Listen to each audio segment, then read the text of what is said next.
স্বাগতম তোমাদের প্রিয় চ্যানেল অধ্যয়ন। শুরু করার আগে বইটি খুলে রাখুন আর আমার সাথে পড়তে থাকুন। আমাদের এই ছোট্ট চ্যানেলটি সাবস্ক্রাইব করতে ভুলবেন না। চলুন শুরু করি। Delhi Conspiracy Case, 1912. On the 23rd of December 1912, Rash Bihari Bose and Sachin Sanyal organized a daring attempt and a bomb was thrown on Viceroy Lord Harding in Chandni Chowk, Delhi, killing his attendants. 13 people were arrested and tried in what is known as the Delhi Conspiracy Case, 1912. Dina Nath became government approver under pressure. 4 persons were hanged. These were Master Amir Chand, Awadh Bihari, Bal Mukund and Basant Kumar Bishwas. Rash Bihari Bose fled to Japan. Delhi ষড়যন্ত্র মামলা 1912 23 December 1912 তারিখে রাসবিহারী বসু এবং শচীন সান্যাল একটি সাহসী প্রচেষ্টার আয়োজন করে এবং দিল্লির চাঁদনি চকে ভাইসরয় লর্ড হার্ডিঞ্জের উপর একটি বোমা নিক্ষেপ করা হয়, যার ফলে তার পরিচারকদের হত্যা করা হয়। দিল্লি ষড়যন্ত্র মামলা 1912 নামে পরিচিত 13 জনকে গ্রেপ্তার করে বিচার করা হয়েছিল। দীনা নাথ চাপের মুখে সরকারি অনুমোদনকারী হয়ে ওঠেন। 4 জনকে ফাঁসি দেওয়া হয়, তারা হলেন মাস্টার আমির চাঁদ, অবধ বিহারী, বাল মুকুন্দ এবং বসন্ত কুমার বিশ্বাস। রাসবিহারী বসু জাপানে পালিয়ে যান। Madras. Vanchinathan Laya, or Vanchi, 1886 to 1911, was a Tamil revolutionary who assassinated British officer Ash, the district collector of Tirunelveli, responsible for firing at a crowd that was protesting the arrest of the extremist leader Vo Chidambaram Pillai. Vanchi shot Ash at point-blank range when Ash's train had stopped at Maniachi station. After the assassination, Vanchi took cover in the station toilet and committed suicide by shooting himself. Vanchi was a close associate of V.V.S. Iyer, who led the Pondicherry branch of V.D. Savarkar's Abhinav Bharat Society. Both Vanchi and V.V.S. were members of Bharata Matha Association. Madras. ভাঞ্চিনাথন লিয়ার বা ভাঞ্চি 1886 থেকে 1911 ছিলেন একজন তামিল বিপ্লবী যিনি চরমপন্থী নেতা ভি.ও. চিদাম্বরম পিল্লাইকে গ্রেপ্তারের প্রতিবাদকারী জনতার উপর গুলি চালানোর জন্য দায়ী ব্রিটিশ অফিসার অ্যাশেকে, তিরুনেলভেলির জেলা কালেক্টর, হত্যা করেছিলেন। মানিয়াচি স্টেশনে অ্যাশের ট্রেন থামার সময় ভাঞ্চি অ্যাশেকে পয়েন্ট ব্ল্যাঙ্ক রেঞ্জে গুলি করে। হত্যার পর ভাঞ্চি স্টেশনের টয়লেটে ঢেকে ফেলে এবং নিজেকে গুলি করে আত্মহত্যা করে।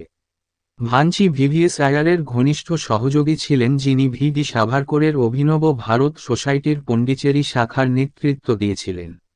ভাঞ্চি এবং ভিভিএস উভয়ই ভরত মঠ সমিতির সদস্য ছিলেন। Revolutionary activities outside India. Shyamji Krishna Verma, 1857 to 1930, he was a lawyer, journalist and a revolutionary leader. An admirer of Dayananda Saraswati and Herbert Spencer, he believed in Spencer's dictum, resistance to aggression is not simply justified, it is imperative.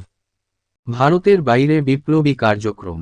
Shyamji Krishna Varma 1857 থেকে 1930, তিনি একজন আইনজীবী, সাংবাদিক এবং একজন বিপ্লবী নেতা ছিলেন।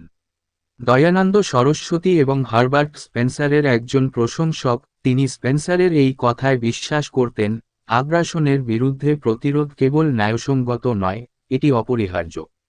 London. Shyamji Krishna Verma and India House. Shyamji was a native of Kathiawar, Gujarat, and a disciple of Dayanand Saraswati. He later went to Cambridge University and also qualified for the bar. After his return from London, he pursued a brief legal career in India and even served as a Diwan of some Indian princely states, but soon decided to return to England and work for India's liberation from British rule. London. Shyamji Krishna Varma এবং India House. Shyamji কাথিয়াওয়ারের গুজরাট বাসিন্দা এবং দয়ানন্দ সরস্বতীর শিষ্য ছিলেন। পরে তিনি Cambridge বিশ্ববিদ্যালয়ে যান এবং বারের জন্য যোগ্যতা অর্জন করেন। লন্ডন থেকে ফিরে আসার পর তিনি ভারতে একটি সংক্ষিপ্ত আইনি কর্মজীবন অনুসরণ করেন এবং এমনকি কিছু ভারতীয় রাজকীয় রাজ্যের একজন দেওয়ান হিসেবেও কাজ করেন, কিন্তু শীঘ্রই ইংল্যান্ডে ফিরে এসে ব্রিটিশ শাসন থেকে ভারতের মুক্তির জন্য কাজ করার সিদ্ধান্ত নেন। In February 1905, Shyamji founded the Indian Home Rule Society in London, also known as the India House, to serve as a residence for Indian students and promote nationalist views. The establishment of India House was supported by Dadabhai Nauroji, the then president of British Committee of Inc., and Vikaiji Kama, then the private secretary of Nauroji. 1905 সালের ফেব্রুয়ারিতে শ্যামজি ভারতীয় ছাত্রদের জন্য একটি বাসস্থান এবং জাতীয়তাবাদী মতামত প্রচারের জন্য লন্ডনে ইন্ডিয়ান হোম রুল সোসাইটি প্রতিষ্ঠা করেন, যা ইন্ডিয়া হাউস নামেও পরিচিত। ইন্ডিয়া হাউসের প্রতিষ্ঠা দাদাভাই নওরোজি তৎকালীন ব্রিটিশ কমিটির সভাপতি এবং ভিকাইজি কামা তখন নওরোজির ব্যক্তিগত সচিব দ্বারা সমর্থিত হয়েছিল। He also started 6 scholarships of 1,000 each for qualified Indians to visit foreign countries. Soon, India House became a center of Indian activities in London and rapidly developed into one of the most prominent centers for revolutionary Indian nationalism outside India. Revolutionaries such as V.D. Savarkar, Har Dayal and Madanlal Dhingra also became members of India House. Shyamji also published a monthly journal, The Indian Sociologist, which was a noted platform for anti-colonial views and was banned in India as seditious literature. তিনি যোগ্য ভারতীয়দের বিদেশ ভ্রমণের জন্য প্রতিটি 1000-এর 6টি বৃত্তিও শুরু করেছিলেন। শীঘ্রই ইন্ডিয়া হাউস লন্ডনে ভারতীয় কার্যকলাপের একটি কেন্দ্রে পরিণত হয় এবং ভারতের বাইরে বিপ্লবী ভারতীয় জাতীয়তাবাদের অন্যতম প্রধান কেন্দ্রে দ্রুত বিকশিত হয়। ভিডি সাভারকর, হরদয়াল এবং মদনলাল ধিংরার মতো বিপ্লবীরাও ইন্ডিয়া হাউসের সদস্য হন। শ্যামজি একটি মাসিক জার্নাল দ্য ইন্ডিয়ান সোশিওলজিস্ট প্রকাশ করেন যা উপনিবেশিক বিরোধী দৃষ্টিভঙ্গির জন্য একটি উল্লেখযোগ্য প্ল্যাটফর্ম ছিল এবং ভারতে রাষ্ট্রদ্রোহী সাহিত্য হিসাবে নিষিদ্ধ ছিল। In 1909 in London, Madanlal Dhingra assassinated Col. William Curzon Willie and the London police were swung into action. Dhingra was hanged, Har Dayal moved to USA and V.D. Savarkar was arrested and deported to India. Shyamji himself escaped to Paris and thus India House had to be wound up. 1909 সালে লন্ডনে Madanlal Dhingra colonel William Curzon উইলিকে হত্যা করেন এবং London police সক্রিয় হয়। ধিংরাকে ফাঁসি দেওয়া হয়, হরদয়াল মার্কিন যুক্তরাষ্ট্রে চলে যান এবং ভিডি সাভারকরকে গ্রেপ্তার করে ভারতে নির্বাসিত করা হয়। শ্যামজি নিজেই প্যারিসে পালিয়ে যান এবং এভাবে ইন্ডিয়া হাউসকে ক্ষতবিক্ষত করতে হয়। USA, the Ghadar movement. In November 1913, the Ghadar party was founded at San Francisco in USA by the firebrand revolutionary from Punjab, Lala Har Dayal, 1884 to 1939. His active supporters were Ramchandra and Barakatullah. The party published a weekly paper, the Ghadar Rebellion, named after the revolt of 1857. The paper propagated pro-independence and anti-British ideas. Soon the British complained and the US authorities launched proceedings against Har Dayal, leaving him with no option but to leave the United States. Read in detail about the Ghadar movement later in this chapter. মার্কিন যুক্তরাষ্ট্র গদর আন্দোলন 1913 সালের নভেম্বরে পাঞ্জাবের অগ্নিকুণ্ড বিপ্লবী লালা হরদয়াল 1884 থেকে 1939 দ্বারা মার্কিন যুক্তরাষ্ট্রের সান ফ্রান্সিসকোতে গদর পার্টি প্রতিষ্ঠিত হয়েছিল। তার সক্রিয় সমর্থক ছিলেন রামচন্দ্র ও বরকতুল্লাহ। দলটি 1857 সালের বিদ্রোহের নামানুসারে একটি সাপ্তাহিক কাগজ গদর বিদ্রোহ প্রকাশ করে। কাগজটি স্বাধীনতার সপক্ষে এবং ব্রিটিশ বিরোধী ধারণাগুলি প্রচার করে।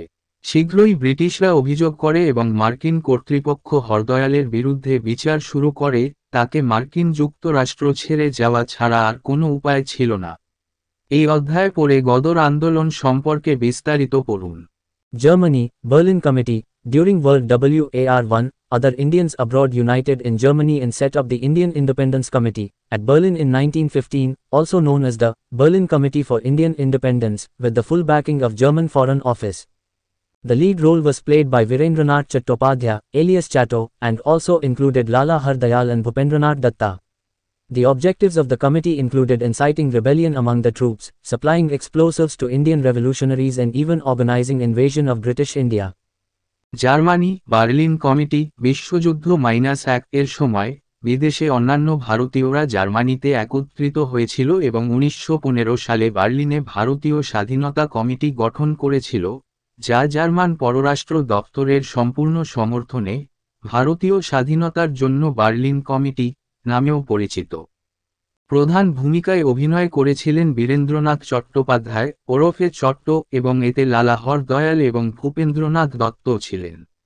কমিটির উদ্দেশ্য ছিল সৈন্যদের মধ্যে বিদ্রোহ উস্কে দেওয়া, ভারতীয় বিপ্লবীদের বিস্ফোরক সরবরাহ করা এবং এমনকি ব্রিটিশ ভারতে আক্রমণ সংগঠিত করা। Paris and Berlin. Madame Bikaiji Kama. In 1905, Bikaiji Kama relocated from London to Paris and together with Singrivabhai Rana and Munchasha Burjorji Godrej, she co-founded the Paris Indian Society, 1905. Kama also wrote and distributed revolutionary literature band Mataram in response to the Crown ban on the poem Vande Mataram, and later Madan's Talwar in response to the execution of Madan Lal Dhingra. These weeklies were smuggled into India through the French colony of Pondicherry. Paris এবং Berlin. Madame Bhikaiji কামা 1905 সালে ভিকাইজি কামা London থেকে প্যারিসে স্থানান্তরিত হন এবং সিং রেওয়া ভাই রানা এবং মুনশের শাহ বুর্জোরজি গোদরেজের সাথে তিনি প্যারিস ইন্ডিয়ান সোসাইটি 1905 এর সহ প্রতিষ্ঠা করেন। কামা বিপ্লবী সাহিত্য বন্দে মাতরম কবিতার উপর ক্রাউন নিষেধাজ্ঞার প্রতিক্রিয়ায় এবং পরে মদনের তালোয়ার মদন লাল ধিংরার মৃত্যুদণ্ডের প্রতিক্রিয়ায় লিখেছিলেন এবং বিতরণ করেছিলেন। এই সাপ্তাহিকগুলি পন্ডিচেরির ফরাসি উপনিবেশের মাধ্যমে ভারতে পাচার করা হয়েছিল। Madam Bikaiji Kama, 1861 to 1936, Kama was born in a well-off Parsi family in Bombay and later emerged as a prominent figure of the national movement. She was married to Rustam Kama, a pro-British lawyer, but the alliance was not a happy one and she diverted her energies towards social work. During the 1897 bubonic plague, she assisted in the relief and contracted the disease herself and left for Britain for medical care. In 1907, she participated in the Second Socialist Congress at Stuttgart, Germany, and unfurled what she described as the flag of Indian independence. The flag later served as a template from which the current flag of India has been created. Madame Bhikaiji Cama 1861 থেকে 1936 কামা বম্বেতে একটি সচ্ছল পার্সি পরিবারে জন্মগ্রহণ করেন এবং পরবর্তীতে জাতীয় আন্দোলনের একজন বিশিষ্ট ব্যক্তিত্ব হিসেবে আবির্ভূত হন। তিনি রুস্তম কামার সাথে বিয়ে করেছিলেন, একজন ব্রিটিশপন্থী আইনজীবী, কিন্তু জোটটি সুখী ছিল না এবং তিনি তার শক্তিকে সামাজিক কাজের দিকে সরিয়ে দিয়েছিলেন। 1897 বুবনিক প্লেগের সময় তিনি ত্রাণে সহায়তা করেছিলেন এবং নিজেই এই রোগে আক্রান্ত হন এবং চিকিৎসা সেবার জন্য ব্রিটেনে চলে যান। 1907 সালে তিনি জার্মানির স্টুটগার্টে দ্বিতীয় সমাজতান্ত্রিক কংগ্রেসে অংশগ্রহণ করেন এবং ভারতীয় স্বাধীনতার পতাকা হিসাবে বর্ণনা করেন যা তিনি উড়িয়ে দেন। পতাকাটি পরবর্তীতে একটি টেমপ্লেট হিসেবে কাজ করে যেখান থেকে ভারতের বর্তমান পতাকা তৈরি করা হয়েছে। In 1908, as she was preparing to return, she came in contact with Shyamji Krishna Varma and through him, met Dadabhai Nauroji, then the president of the British Committee of the Ink. She worked for Nauroji as his private secretary for some time and later moved to Paris. In 1909, when Madan Lal Dhingra assassinated Col. William Curzon Willie, the British authorities asked for Kama's extradition but the French refused. 1908 সালে যখন তিনি ফিরে আসার প্রস্তুতি নিচ্ছিলেন, তখন তিনি শ্যামজি কৃষ্ণ বর্মার সংস্পর্শে আসেন এবং তার মাধ্যমে দাদাভাই নৌরোজি, তৎকালীন আইএনসি এর ব্রিটিশ কমিটির সভাপতি, সাথে দেখা করেন। তিনি কিছু সময়ের জন্য নৌরোজির ব্যক্তিগত সচিব হিসাবে কাজ করেছিলেন এবং পরে প্যারিসে চলে আসেন। 1909 সালে যখন মদন লাল ধিংরা কর্নেল উইলিয়াম কার্জন উইলিকে হত্যা করেন, তখন ব্রিটিশ কর্তৃপক্ষ কামার প্রত্যর্পণের জন্য অনুরোধ করে কিন্তু ফরাসিরা তা প্রত্যাখ্যান করে। Other prominent revolutionaries active outside India included Raja Mahendra Pratap, Abdul Rahim, Maulana Obedullah Sindhi, Champakaraman Pillai and Sardar Singh Rana. ভারতের বাইরে সক্রিয় অন্যান্য বিশিষ্ট বিপ্লবীদের মধ্যে ছিলেন রাজা মহেন্দ্র প্রতাপ, আব্দুল রহিম, মাওলানা ওবায়দুল্লাহ সিন্ধি, চম্পকরমন পিল্লাই এবং সর্দার Singh Rana. Government response. In order to meet revolutionary activities, the Government of India passed several repressive legislations including the Prevention of Seditious Meetings Act 1907, Sarakarera Pratikriya.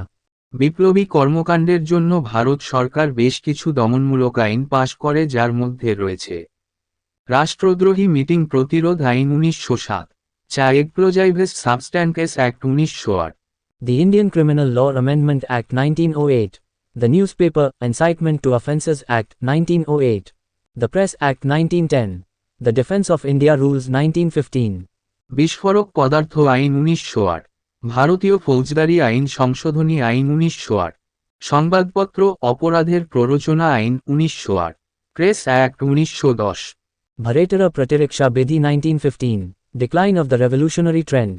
After 1918, the revolutionary activities came to a temporary halt due to several reasons. Stern government repression along with a series of draconian laws. Lack of popular response. World War I ended and the government released all political prisoners arrested under the Defence of India Act. Discussions began on the new constitutional reforms, Government of India Act 1919, which generated an atmosphere of compromise.